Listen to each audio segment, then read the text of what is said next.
बिस्मिल्लाहिर्रहमानिर्रहीम। तो बेटा आज हम करते हैं एक्सरसाइज 3.2, चैप्टर नंबर 3 है और इसकी एक्सरसाइज है 3.2। अच्छा, 3.2 एक्सरसाइज करने से पहले हम वेरिएशन जो है इसके बारे में थोड़ा सा समझते हैं। तो ये बेटा मैं साथ साथ है जो लिखा है उर्दू में, इसका मतलब ये है कि बहुत से बच्चे जो हैं वो उर्दू मीडियम वाले होते हैं, तो उनको भी साथ साथ समझ आ जाए, वो भी ये वीडियोस देखकर चीज़ों को समझ जाएं। तो इसलिए साथ साथ है मैंने उर्दू में भी अब लिखना शुरू किया है। तो वेरिएशन का मतलब होता है तगैयर। तो तगैयर बेसिकली क्या है कि बाज़ बहुत सी जो क्वांटिटीज़ हैं उनके दरमियान आपस में इस तरह का एक ताल्लुक होता है कि जब एक क्वांटिटी जो है वो इंक्रीज होती है या डिक्रीज होती है, तो दूसरी क्वांटिटी भी इंक्रीज होती है या डिक्रीज होती है। तो इस तरह से तगैयर या वेरिएशन का वैसे ही मतलब होता है तब्दील होना, तब्दील होना। तो अब बाज़ का एक क्वांटिटी जो है वो बढ़ती है तो दूसरी भी बढ़ जाती है, बाज़ का एक कम होती है तो दूसरी भी कम होती है। इसके बरक्स जो है वो एक जो बढ़ती है तो दूसरी भी कम होती है, तो एक जो कम होती है तो दूसरी ज़्यादा हो जाती है। तो इस तरह से जो क्वांटिटीज़ के दरमियान ताल्लुक होता है उसको हम कहते हैं वेरिएशन या तगैयर। क्योंकि वो क्वांटिटीज़ जो हैं, एक क्वांटिटी तब्दील होती है, वेरी होती है, तो दूसरी भी उसके साथ है तब्दील होती है। अभी हम बढ़ना या कम होना इस हवाले से बात नहीं कर रहे, अभी सिर्फ तब्दील होने की मैं बात कर रहा हूँ। तब्दील जब होती है तो वो कोई क्वांटिटी जो है वो ज़्यादा भी हो सकती है, कोई क्वांटिटी जब वेरी करती है तो वेरी का मतलब है कि वो अब ज़्यादा भी हो सकती है और वो कम भी हो सकती है। तो इस तरह से एक क्वांटिटी के वेरी करने से उसके साथ कोई और क्वांटिटी जिसका उसके साथ कोई ताल्लुक हो तो वो क्वांटिटी भी वेरी करती है, तो उनको हम कहते हैं कि इन ये क्या है, वेरिएशन। अब वेरिएशन जो है वो दो तरह की होती है, एक होती है डायरेक्ट वेरिएशन, डायरेक्ट वेरिएशन, और एक होती है इनवर्स वेरिएशन, इनवर्स वेरिएशन। तो डायरेक्ट जो है वेरिएशन का मतलब होता है बराह रास्त, बराह रास्त, और इसका मतलब होता है बिल वास्ता, बिल वास्ता।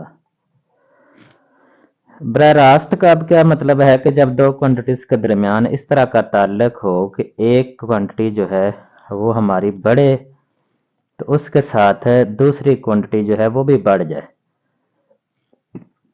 या एक क्वांटिटी जो है वो हमारी कम हो तो उसके साथ दूसरी क्वांटिटी भी हमारी कम हो। तो इन दो क्वांटिटीज के दरमियान जो ताल्लुक होता है उसको हम कहते हैं डायरेक्ट वेरिएशन। लेकिन इसके बरक्स जो है, अगर हम कहें कि एक क्वांटिटी जो है वो बढ़ती है और दूसरी जो है उसके साथ ताल्लुक है और उस ताल्लुक की वजह से वो कम हो जाती है, या फिर एक जो है वो कम होती है तो दूसरी जो है वो बढ़ जाती है, तो इस तरह का जो ताल्लुक होता है इसको हम कहते हैं इनवर्स वेरिएशन या बिलवास्ता जो है ताल्लुक कहते हैं।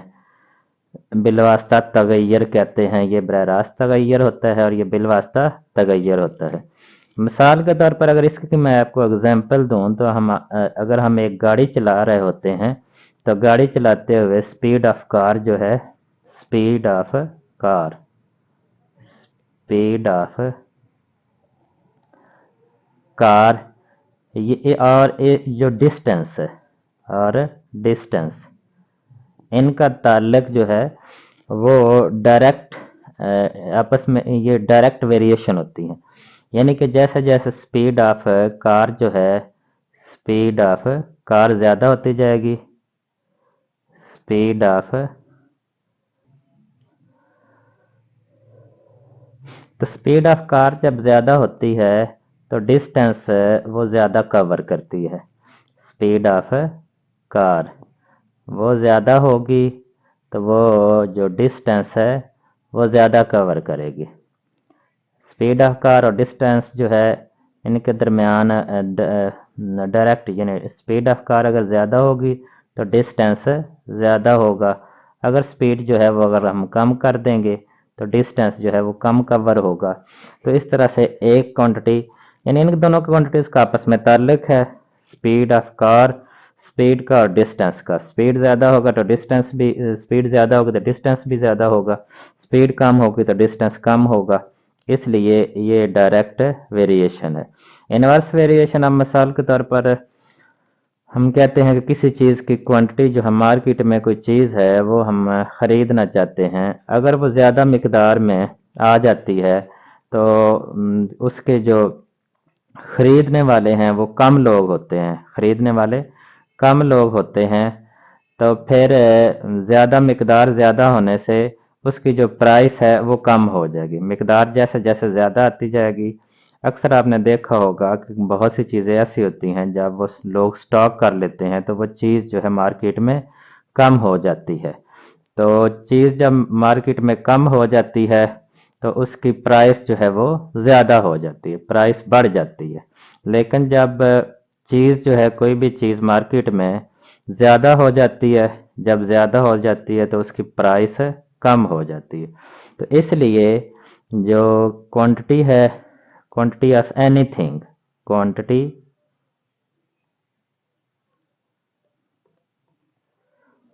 और उसकी प्राइस जो है, इनके दरमियान इनवर्स वेरिएशन का ताल्लुक है। यानी प्राइस, क्वांटिटी अगर ज़्यादा होगी तो प्राइस कम होगी, और क्वांटिटी अगर कम होगी तो प्राइस बढ़ जाएगी। इस तरह से इनके दरमियान जो ताल्लुक होता है, एक चीज़ के बढ़ने से दूसरी कम हो जाए या एक चीज़ के कम होने से दूसरी बढ़ जाए, तो इस तरह का जो ताल्लुक होता है उसको हम कहते हैं इनवर्स वेरिएशन या बिलवास्ता तगैयर, बिलवास्ता तगैयर।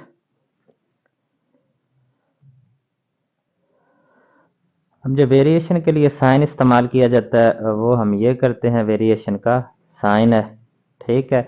और कोई दो चीज़ें जब आपस में वेरिएशन में होती हैं, वो डायरेक्ट वेरिएशन में हो या इनवर्स वेरिएशन में, मिसाल के तौर पर यही हम लिखते हैं कि स्पीड ऑफ कार, और जो हमारा स्पीड ऑफ कार को मिसाल के तौर पर हम एस से ज़हर करते हैं, और चले वेलोसिटी है तो वेलोसिटी के लिए हम वी का लफ्ज़ इस्तेमाल कर लेते हैं एस की बजाय। और डिस्टेंस, केमिस्ट्री में चूँकि स्पीड जो वेलोसिटी है उसके लिए वी इस्तेमाल किया जाता है, और डिस्टेंस के लिए हम क्या इस्तेमाल करते हैं, डिस्टेंस के लिए एस का इस्तेमाल करते हैं। तो इनके दरमियान ये जो ताल्लुक है, तो इसको इस साइन से वेरिएशन को ज़ाहिर किया जाता है। तो ये डायरेक्ट वेरिएशन है इनके दरमियान। तो अब अगर ये वेरिएशन को हम इक्वेशन में चेंज करना हो, इक्वलिटी में चेंज करना हो, तो फिर जो दाएं तरफ हमारी क्वांटिटी होती है उसको हम एक कांस्टेंट से मल्टीप्लाई करते हैं, मिसाल के तौर पर के। तो इस तरह से ये हमारी इक्वेशन बन जाती है। वेरिएशन जो है वो जब दाएं तरफ हमारी क्वांटिटी होती है उसको एक स्पेसिफिक जो कांस्टेंट है, लेट वो हम के करते हैं, जब उसे के के साथ मल्टीप्लाई करते हैं तो फिर वहीं जो वेरिएशन है वो हमारी क्या बन जाती है, एक इक्वेशन बन जाती है।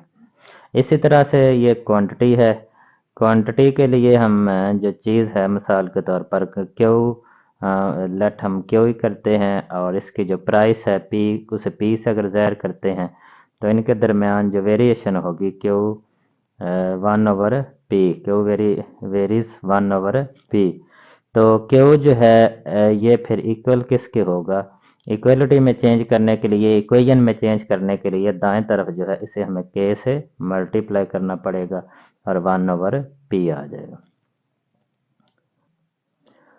जी बेटा, तो अब हम करते हैं क्वेश्चन नंबर 1। क्वेश्चन नंबर 1 में गिवन है, if y varies directly as x and y is equal to 8 when x is equal to 2, find number 1 y in terms of x, y when x is equal to 5 and x when y is equal to 8।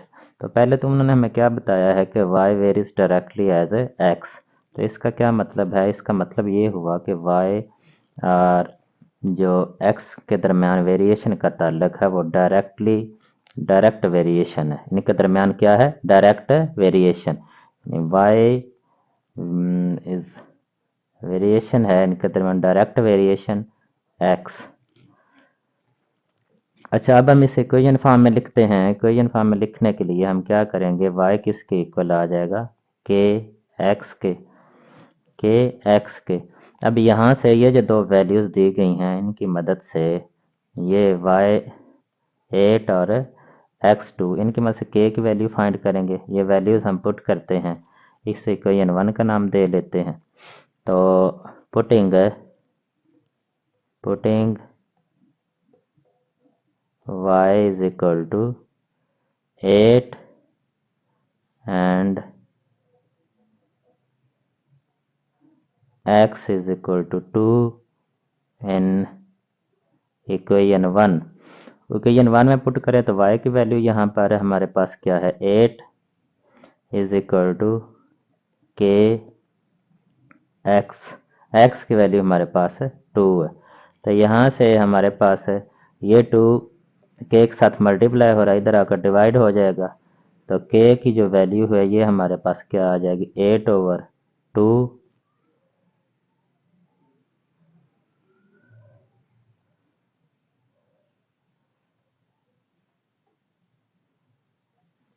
8/2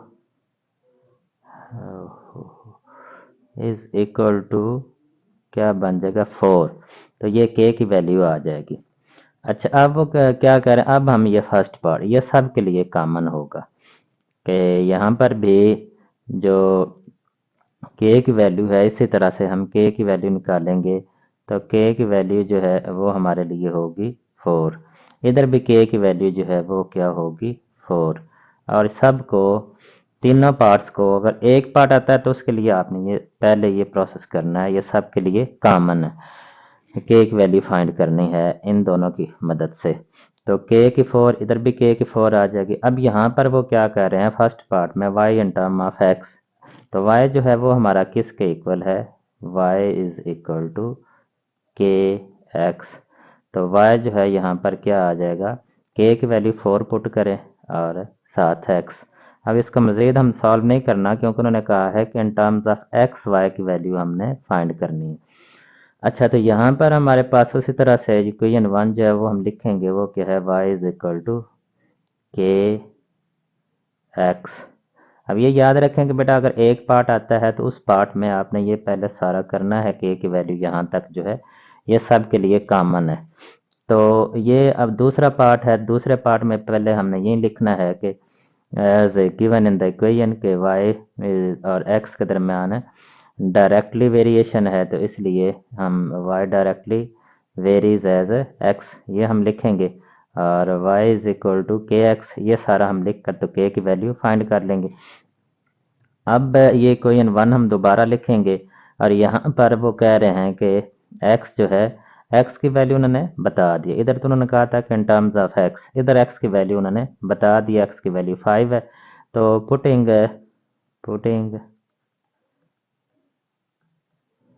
k की value जो है 4 है और x की जो value है वो हमारे पास है 5 इन इक्वेशन 1। तो ये हमारी इक्वेशन 1 है। तो यहाँ पर y जो है y की वैल्यू क्या आ जाएगी, y is equal to k की वैल्यू हमारे पास 4 है और x की वैल्यू हमारे पास है 5। तो y की वैल्यू यहाँ से हमारे पास बेटा आ जाएगी y इज इक्वल टू 20।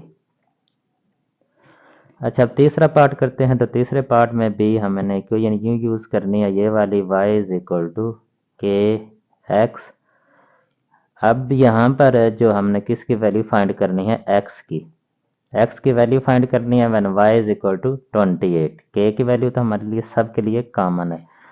तो y की वैल्यू x की, इसमें हमने x की फाइंड करनी है जब हमारे पास y की क्या दिया गया है, 28। तो यहाँ पर पुटिंग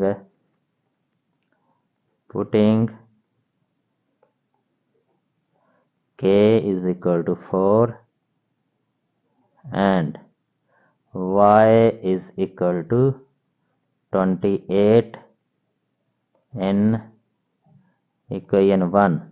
तो इक्वेशन 1 में, सॉरी ये इक्वेशन 1 है, तो इसमें पुट करें तो यहाँ पर y जो है y is equal to k x. के एक्स। तो y की जगह पर हमारा 28 आ जाएगा। k की वैल्यू हमारे पास क्या है 4, और x की वैल्यू जो है ये हमने फाइंड करनी है, x की वैल्यू फाइंड करनी।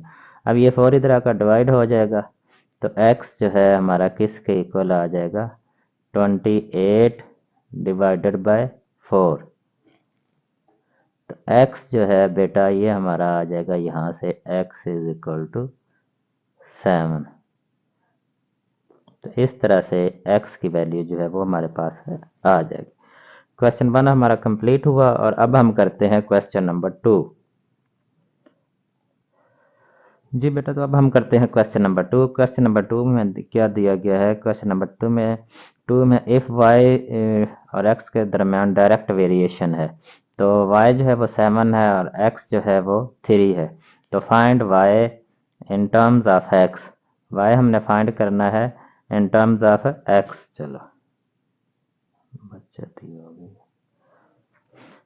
y in terms of x find करना है when y is equal to 35, और y फाइंड करना है हमने जब x जो है वो हमारे पास 18 हो। तो पहले तो हम जो हमारे वेरिएशन डायरेक्ट वेरिएशन दिया गया है वो हम लिखते हैं। तो डायरेक्ट वेरिएशन हमारे पास है y जो है वो डायरेक्टली प्रोपोर्शनल है x के। अब इसे हम इक्वेशन बनाएंगे। इक्वेशन बनाने के लिए मैंने बताया है कि राइट साइड जो है उसे हम एक कांस्टेंट से मल्टीप्लाई करते हैं। तो कांस्टेंट k से मल्टीप्लाई किया तो ये kx आ जाएगा। अब यहाँ से हमने k की वैल्यू फाइंड करनी है इन दोनों की मदद से। इन दोनों की मदद से हमने k की वैल्यू फाइंड करनी है, तो y की वैल्यू जो है वो 7 पुट करें। k की वैल्यू हमने वैसे फाइंड करनी है, x की क्या है 3। तो इस तरह से k की जो वैल्यू है वो हमारे पास आ जाएगा। ये 3 इधर आकर डिवाइड हो जाएगा तो 7/3 आ जाएगा। अच्छा, अब y इन टर्म्स ऑफ ये इक्वेशन 1 हो जाएगी, और यहाँ तक ये फर्स्ट पार्ट और सेकंड पार्ट के लिए ये इतना जो है ये कॉमन होगा k की वैल्यू जो हमने फाइंड करनी है। इसके बाद y की वैल्यू हमने फाइंड करनी है इन terms of from equation 1, from equation 1। Equation 1 को अगर हम लें तो इक्वेशन 1 में हमें क्या दिया गया है y is equal to k x. तो के एक्स, अब y इज इक्वल टू के की वैल्यू पुट करें, के की क्या है 7/3 और x साथ उसी तरह से ये आ जाएगा, और यही हमारा आंसर होगा क्योंकि हमने y की वैल्यू फाइंड करनी थी इन टर्म्स ऑफ x। अच्छा, दूसरा जो पार्ट है इसमें बेसिकली जिस तरह जो हमने पहला क्वेश्चन किया उसके 3 पार्ट थे, इसके भी 3 ही पार्ट हैं, लेकिन ये जो दोनों हैं उन्होंने एंड वाले दूसरा और तीसरा पार्ट जो वो इकट्ठे कर दिए हैं और 2 पार्ट बना दिए।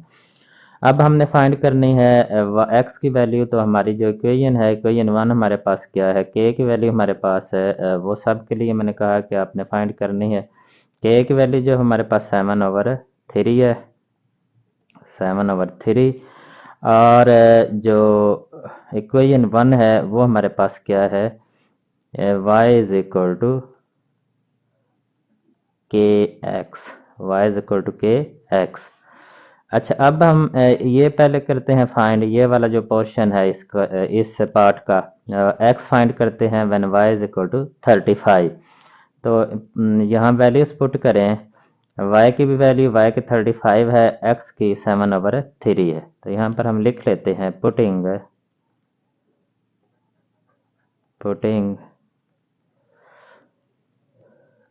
k is equal to 7/3 and y is equal to 35 in equation 1। तो ये हमारी इक्वेशन 1 है। इसमें पुट करें तो y की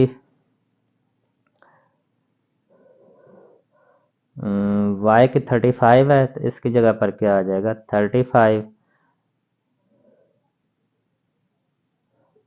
इज इक्वल टू k की वैल्यू हमारे पास है 7/3 और यहाँ पर आ जाएगा x। अब ये 7/3 है, इधर आकर क्या हो जाएगा 3/7, 35 मल्टीप्लाई बाय 3/7 और इधर क्या आएगा x। 1 7 है 7, 7 5 are 35, तो इस तरह से जो x की वैल्यू है बेटा वो हमारे पास x किसके इक्वल आ जाएगा, यहाँ से x इज इक्वल टू 5 को 3 से मल्टीप्लाई करेंगे तो 15 हमारा आंसर आ जाएगा। अच्छा, अब हम दूसरा पार्ट करते हैं ये वाला। इसमें भी जो k है, k की वैल्यू हमने वही लेनी है, k इज इक्वल टू 7/3 और जो इक्वेशन 1 है वो हमारी है y is equal to k x के। तो इसमें अब पुटिंग द वैल्यूज अब किस किस की पुट करनी है, k की वैल्यू और साथ में हमने x की वैल्यू हमारे पास है 18 है। तो यहाँ हम लिख लेते हैं पुटिंग ये इक्वेशन 1 है, putting k is equal to 7/3 and x is equal to 18 in equation 1। Equation 1 में पुट करें तो y जो है वो हमारा किसके इक्वल आ जाएगा, y is equal to k की वैल्यू 7/3 है, 7/3 मल्टीप्लाई बाय x की वैल्यू हमारे पास है 18। तो 1 3 is 3, 3 6 आर 18। तो इस तरह से जो y की वैल्यू है वो बेटा हमारे पास आ जाएगी, 7 को 6 से मल्टीप्लाई करें तो 42 आ जाएगी वैल्यू। इस तरह से हमारा क्वेश्चन नंबर 2 जो है ये भी कंप्लीट हो जाएगा।